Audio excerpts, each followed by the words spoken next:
The Boys in the Band taking to the stage for a 10-day run at the Gladstone Theatre starting tomorrow. Let's talk with co-director Shaun Toohey and actor Jesse Reynolds, part of the show, joining us with a preview. Good morning to both of you. Hi, thanks for having us. We need to, people don't know this show, how this changed the way theater was done. Take me back to 1968. Off-Broadway, Boys in the Band. How tough was it to get You that? remember that year?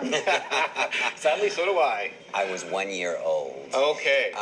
It premiered Off-Broadway in 1968, a very controversial play at the time because it dealt with openly gay men for the first time in a way that was unapologetic and raw. And it sort of hit a nerve, and it was incredibly popular. There were lineups around the block, and so they had to move it to a legitimate Broadway theater.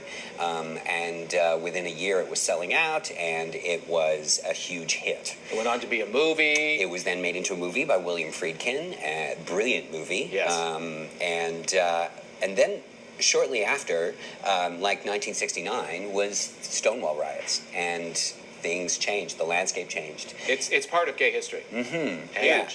And so, the play sort of went into a little dark period because of the way that these men are portrayed in the lives that they were leading at the time, incredibly closeted lives. And a lot of people in the gay community sort of pushed back and said, that's not us. That's not how we act. That's not who we want to be portrayed as. And so it kind of, hasn't really been revived a lot. You don't see it too much. But then I think in recent years, what we've done is we've come to a place where we can look back and we can say, yes, this was our history, and this is who we were, and this is what we need, and who we still are in a lot of cases, and so it was just revived on Broadway last year. Won the Tony, right? Won 50 Tony. years later, so it stands the test of time. It really does. Yeah. All-star cast in the Broadway revival, and certainly an all-star And in Ottawa. Yeah. In our production as well. Well, I love the fact you're bringing it to Ottawa for a 10-day run. So I'm looking forward to seeing it.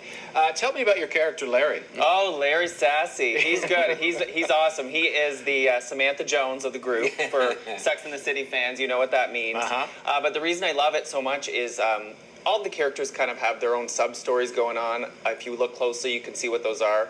Mine deals a lot with my partner, Hank, and we're dealing with monogamy issues in our relationship, which is a big theme in the gay community and the straight community, too. So I think it's something that a lot of people can relate to, and we're probably going to make some people squirm because we're going to bring up arguments and conversations that you may have had in your own relationship. Well, squirming is good as it makes you think. It makes you discuss. Communication is good. Now, this was created long before you were born.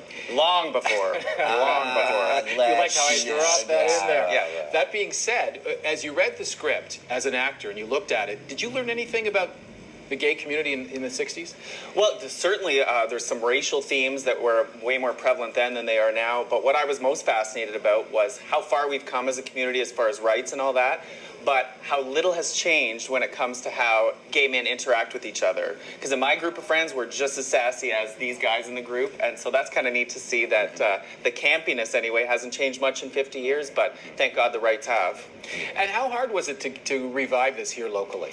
Not at all, because I think that it's time. It came at the right time, and TotoToo, which is the theater company, the gay and lesbian theater company in the city, they do a wonderful job of bringing these seminal stories. I've gotten to be a part of some of the most, iconic gay plays over the last couple of years, and it was time for this one. So it wasn't hard. Well, and it's interesting, 50 years later, the year you decide to bring it and revive it here in Ottawa as our mayor comes out. I mean, how appropriate is that? It's not the same. It's not your grandfather's Ottawa. That's right? it. That's the amazing thing. That's right. All right, tell us, Gladstone for the next 10 days starting when? We open on Thursday. We preview audience on Wednesday, and then open on Thursday, and we run till the 19th.